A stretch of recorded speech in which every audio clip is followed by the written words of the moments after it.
గారు మీకు తెలియదు కాదు, ఎన్నో ఎలక్షన్స్ చూశారు. సాధారణంగా ఉంటే యాంటీ ఇన్కంబెన్స్తో పాటు ప్రత్యేక హోదా తీసుకురాలేకపోవడం లేదా ప్రత్యేక ప్యాకేజీకి సంబంధించి క్లారిటీ ఇవ్వలేకపోవడం తెలుగుదేశం పార్టీకి రేపు మైనస్గా మారే అవకాశం లేదా? అంటే ఏమాత్రం లేదు ఋషి గారు. ఎందుకంటే ప్రత్యేక హోదా కావాలని ఎన్నికల సమయంలో తెలుగుదేశం పార్టీ చెప్పడం, ప్రభుత్వం గెలిచిన తర్వాత కూడా ఒక 2 సంవత్సరాలు దానికోసం పోరాటం చేసినటువంటి ముఖ్యమంత్రిగా 22 సార్లు ఆ నేపథ్యం ఉన్నది. ఒకవేళ చంద్రబాబు నాయుడు గారు ఫస్ట్ నుంచే ప్రత్యేక హోదాను వదిలేస్తున్నట్లయితే ఒకవేళ అదేమైనా పనిచేస్తుందేమో.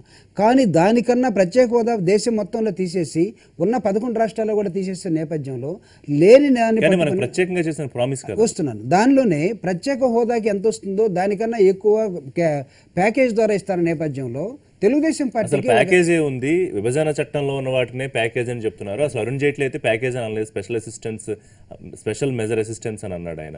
సో ప్యాకేజీ లేదనేది వాళ్ళకి సమాధానం. Let it be any name, వాళ్ళు దేనితోనే పిలవనివ్వండి. అంటే మాకు కనబడుతుంది స్టేటస్ లేనప్పుడు వాళ్ళు ఇస్తున్న ఇంకా మిగతా అంశాలని అది ప్యాకేజ్ అందామా లేకపోతే అసిస్టెన్స్ అందామా ఏదైనా దానికన్నా ఎక్కువ. తెలుగుదేశం పార్టీ ఎన్డీఏ ప్రభుత్వం వచ్చిన తర్వాత మోడీ గారు ఇప్పుడు పోలవరం ప్రాజెక్టు మీరు ఎంత పనులు కావాలంటే అంత పనులు చేయండి, మేము ఇస్తాం, అది 16,100 కోట్ల 1,000 కోట్ల లక్షల కోట్ల పక్కన కాంగ్రెస్ పార్టీ తీర్చలేదు కదా. ఎప్పుడు ప్రత్యేక హోదా సందర్భం తీసుకొచ్చిన ప్యాకేజ్ ప్రస్తావన తీసుకొచ్చిన తెలుగుదేశం పోలవరం అనే ఒక ఇష్యూను ముందుకు తీసుకొచ్చి దీన్ని సైడ్ లైన్ చేసే ప్రయత్నం చేస్తుంది.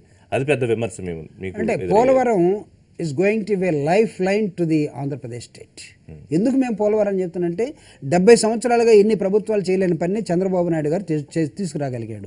పోలవరం నుంచి అటు ఒక 200 కిలోమీటర్లు ఇటు ఒక 200 కిలోమీటర్ల కెనాల్ వచ్చిన తర్వాత అటు రైతులకి సాగునీరు కానీ, డ్రింకింగ్ వాటర్ గ్రామాలు కానీ, లేకపోతే ఎలక్ట్రిసిటీ ప్రొడక్షన్ కానీ ఈ మొత్తం వచ్చినప్పుడు మీరు చూడండి, రవి అస్తమించిన బ్రిటిష్ సామ్రాజ్యవాదులు 200 సంవత్సరాలు ఈ దేశాన్ని పరిపాలించిన అనే చరిత్ర చదువుతాయి. ఎక్కడ పరిపాలించారు వాళ్ళు?